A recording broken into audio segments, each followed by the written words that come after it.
Please remain standing for the playing of our national anthem and invocation.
Chaplain Major General Stephen A. Scheich, the Air Force Chief of Chaplains, will now deliver the invocation.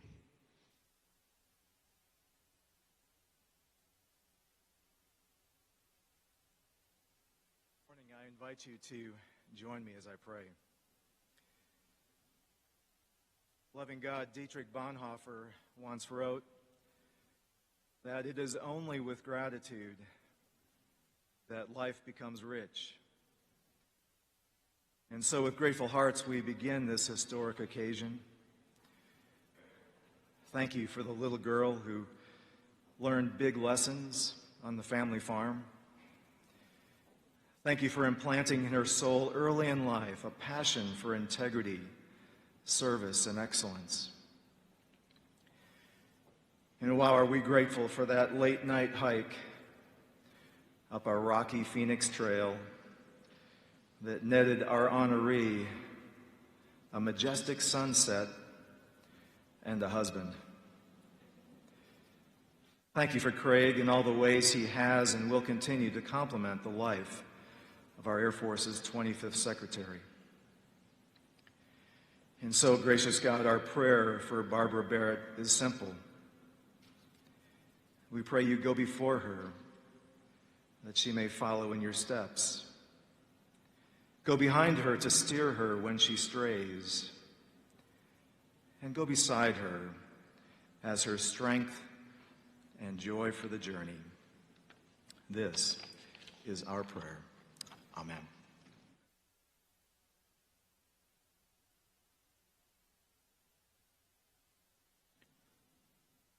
Please be seated. Ladies and gentlemen, General Goldfein.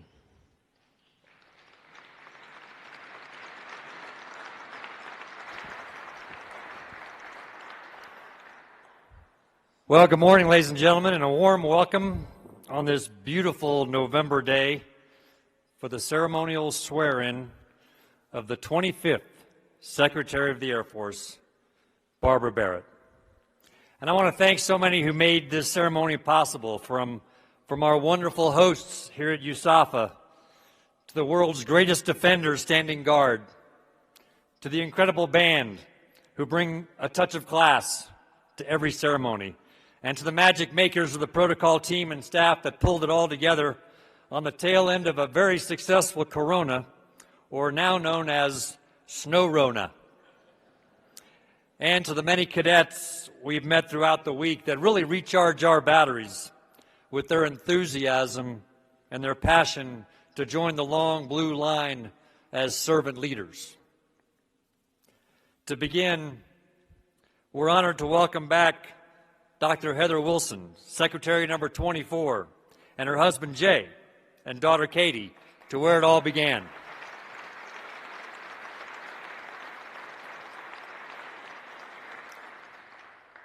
Many of you know that Secretary Wilson and I were classmates here, starting with the class of 1982. And I often joke that one of us graduated in just 4 years, went on to be a Rhodes Scholar, earned a PhD, was elected to Congress, and went on to become the president of a university twice. And one of us didn't. Ma'am, welcome back to Big Blue. And thank you for joining us today to welcome your successor and your good friend, Ambassador Barrett. Also gracing us today is Senator Cory Gardner. Thank you, sir, for your leadership and your continued steady advocacy for the greatest treasure in our nation's arsenal, the soldiers and the airmen who call Colorado home. So while today is all about our Air Force and the swearing in of Ambassador Barrett, it's also a day to reinforce that service in the Air Force always has been and always will be family business. Because there are many family members and friends of the Barretts who have flown in for a twofer. First, to witness this time-honored tradition here in this spectacular Polaris Hall focused on building leaders of character. And second, watching us crush a poor defenseless Army football team.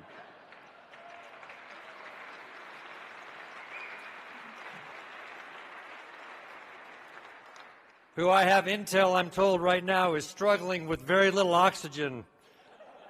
And they're used to those warmer East Coast temperatures. We have them right where we want them. And a special welcome to Dr. Craig Barrett, former CEO of Intel Corporation, that partnered with our cadets to produce the most spectacular nighttime drone display I have ever seen this week.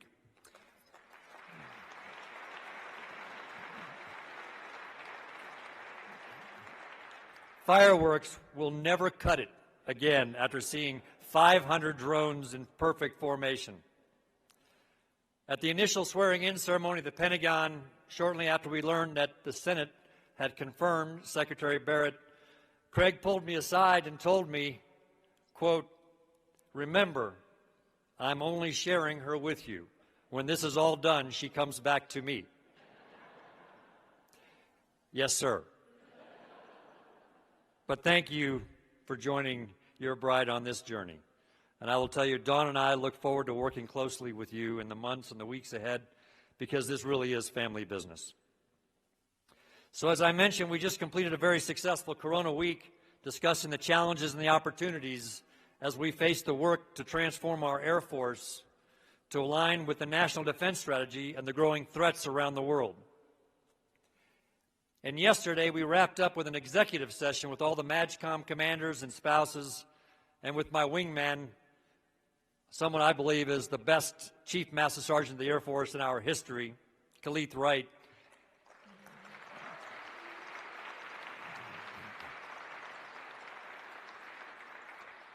And I shared with the leaders, now as I welcome my third secretary, the most important attribute I value for building a relationship of trust with our senior civilian leader.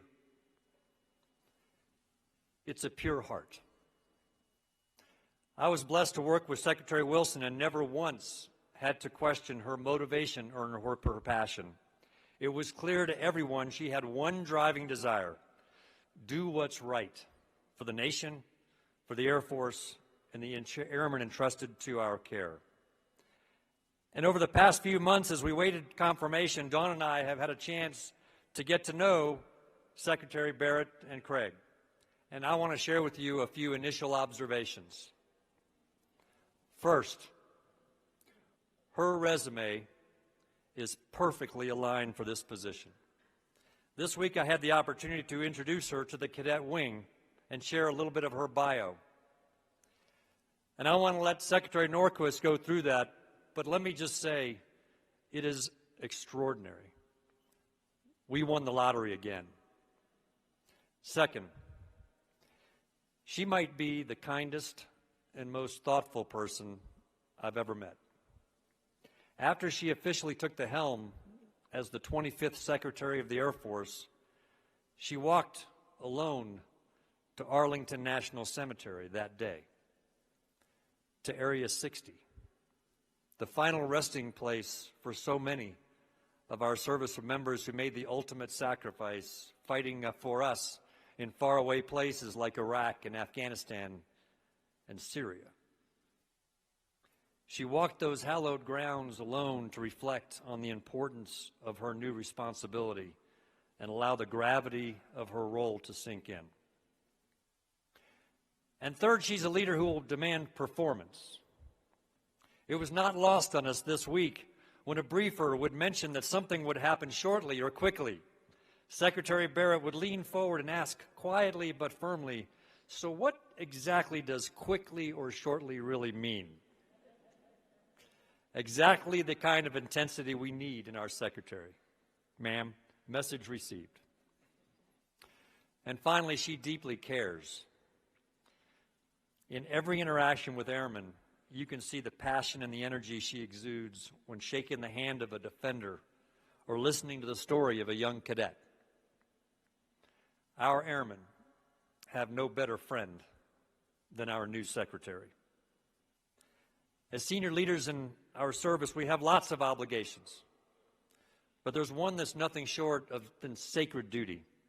Each of us who are privileged to hold the title of senior leader, which is a gift, by the way, that's offered by those who we lead, has an obligation to ensure that every soldier, sailor, airman, Marine, Coast Guardsman that we send into harm's way is properly organized, trained, equipped, and courageously led to compete, deter, and if deterrence fails, to fight and win.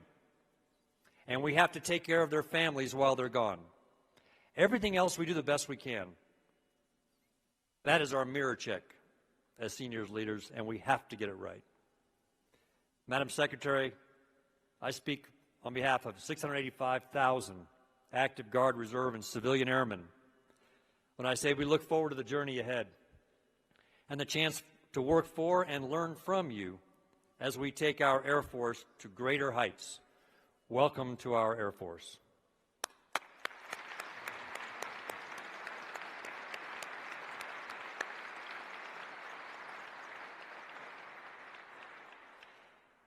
And now it's an honor to introduce the presiding official for today's ceremony and another leader with a pure heart that we're blessed to have leading during these turbulent times.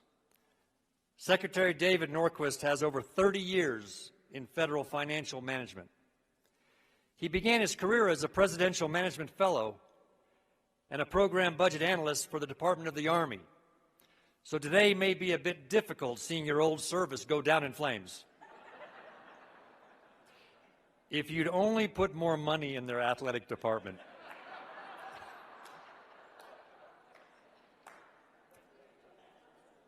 In 1997, he became a professional staff member on the House Appropriations Committee before returning to DOD as our Deputy Comptroller. And in 2006, he became the first Senate-confirmed financial officer for the Department of Homeland Security. Following some time in the commercial sector, he returned to government service as our Comptroller before being sworn in as our Deputy Secretary of Defense in July of this year. We are privileged to have him guiding us towards irreversible momentum in the National Defense Strategy with a force designed to win. Ladies and gentlemen, please welcome our Deputy Secretary of Defense, the Honorable David L. Norquist.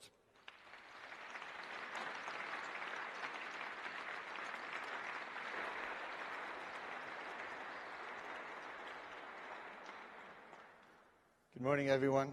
I should note that while I started as an Army, I went to the University of Michigan, who played Army earlier this year and won in overtime. So we'll see if you guys can achieve this a little faster than my alma mater did. But I hope you all also recognize the symbolism of this morning's ceremony. The chaplain spoke from up there. The general and I speak from down here. So each of the endorsements of your new secretary are at the appropriate level from which they come. But on behalf of Secretary Esper and the entire Department of Defense, thank you for joining us today as we swear in the 25th Secretary of the Air Force, Barbara Barrett. It is also an honor to have with us today Senator Cory Gardner. Senator, thank you for being here, and thank you for your unwavering support for the men and women in uniform.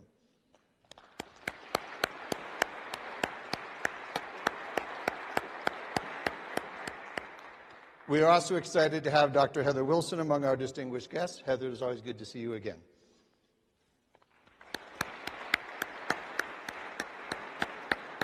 And as the former comptroller, I'd be remiss if I didn't point out my predecessor, Tina Jonas, who I have worked with, and it's good to see you as always. We are thrilled to welcome Barbara's husband, Craig, her siblings, and the rest of her family. Today is a very big day. Thank you all for being here.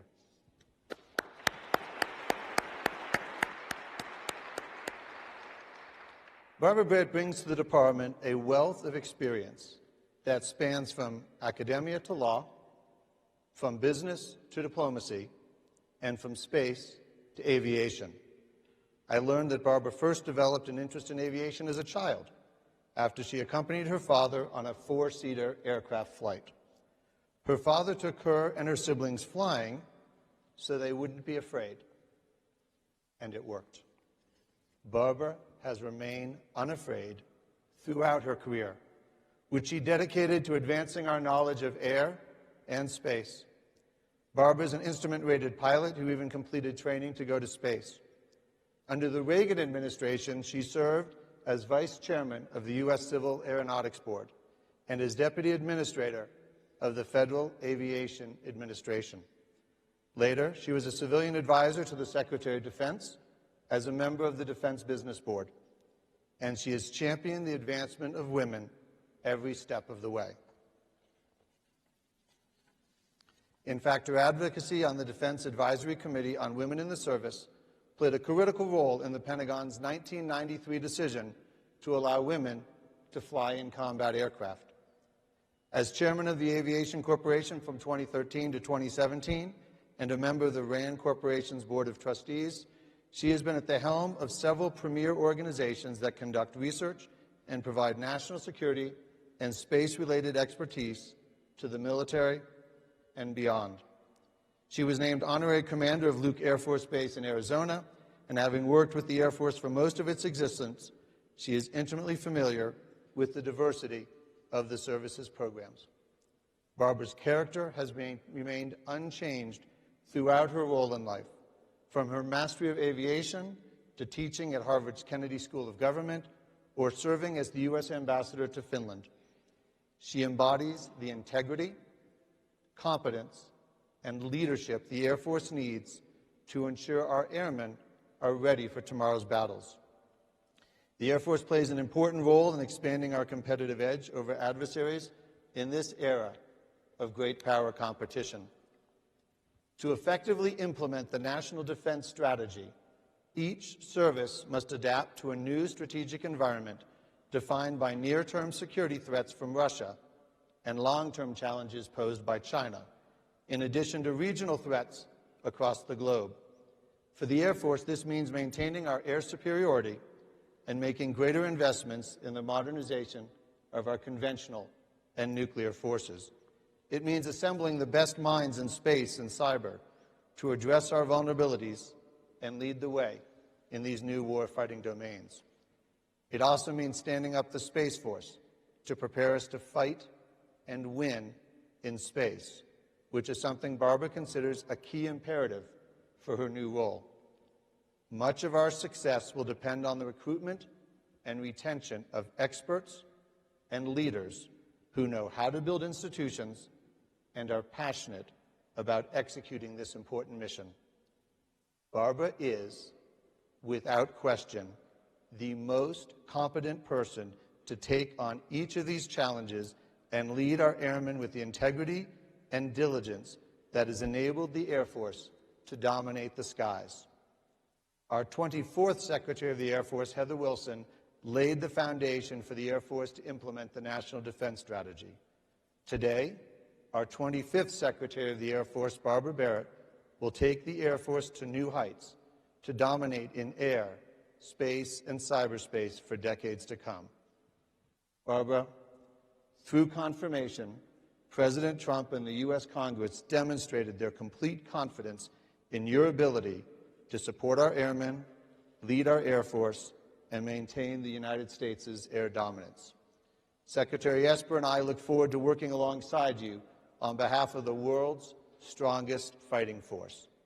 Thank you for your willingness to serve and to always aim high.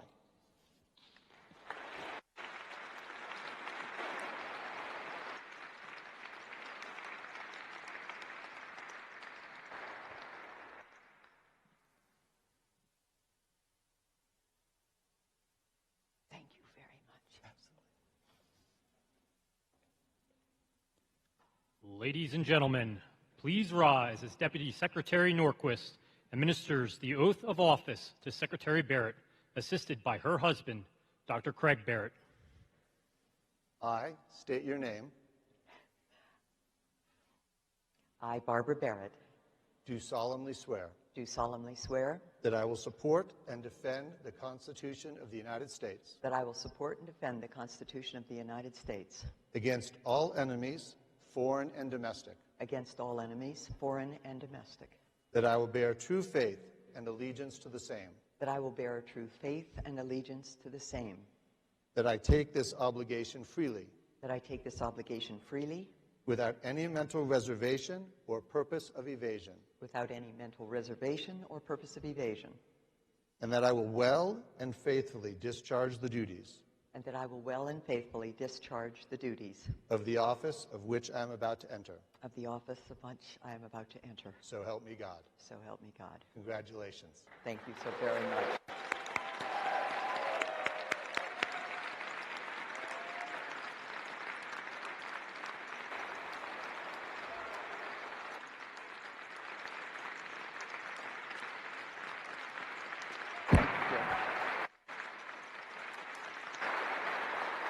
Melissa.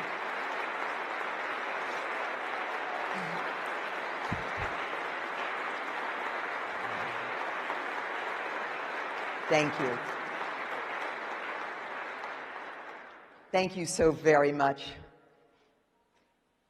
Thank you, Secretary Norquist, for your kind introduction and for traveling from D.C. to officiate and host today. I'm indebted to the President for his trust and confidence, and the United States Senate for their confirmation, including Senator Gardner. Thank you so very much for being here with us today. General Goldfein, Chief Wright, and Air Staff, I am fortunate indeed to be joining an exceptional team of leaders. To my husband, Craig, from our first meeting atop Paestawa Peak to the here in the shadow of Pikes Peak, thanks for being my hiking buddy and for our 40-year journey. This unique occasion is all the more special because we're joined by the 24th Secretary of the Air Force, Dr. Heather Wilson. You chartered a superb flight plan for the Air Force's future, and I intend to follow it. Special thanks to our former Secretary of Veterans Affairs, Jim Nicholson, and Suzanne. And I think I see the class of 1935 or 2035 in the front row, but wearing a West Point t-shirt, that looks like to me. Thank you so very much for being here. A friend and a leader who I admire, Jim Nicholson. It's not by accident that we gather at Polaris Hall at the Air Force Academy for this ceremony instead of the steps of the Pentagon. Here at this venerable institution, entrusted to mold the future leaders of the United States Air Force, Polaris Hall is a monument to character and leadership. The oculus above us points directly to Polaris, the North Star, true north. Pilots distinguish between magnetic north, which changes, and true north, which is constant, enduring, unchanging, solid. Polaris has guided journeys through human history, and even now Polaris serves as a reference point for precise navigation. The United States Air Force is enduringly guided by its core values. It's Polaris. Integrity first, service before self, and excellence in all we do. These unchanging values represent our Polaris. And guided by the core values, the United States Air Force is the best in the world at what we do, defending our nation in air, in space, and in cyberspace. Regardless of where the next conflict occurs, we will be called first. Air Force C-17s may carry special forces to the far reaches of the globe, with KC-10s refueling them along the way. When these troops reach their destination, combat controllers will be embedded with them, providing tactical expertise and directing the B-52s and F-35s overhead, protecting American forces on the ground. At the same time, Air Force UAVs will be in the air providing vital, real-time intelligence, and all of this will be enabled by space assets.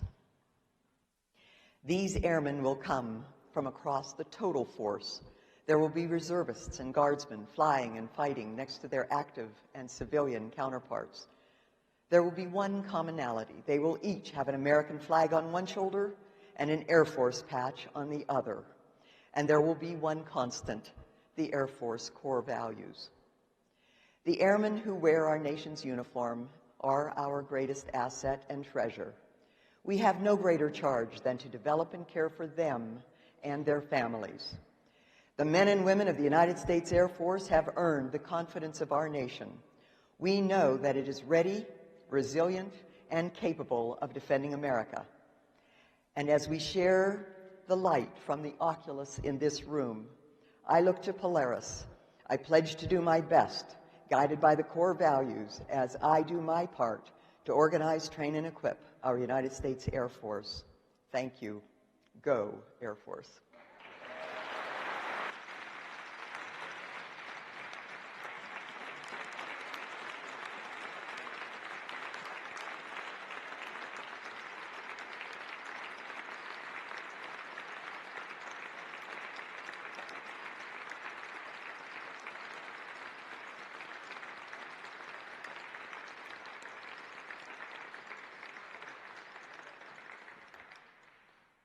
Please rise as the official party comes center stage.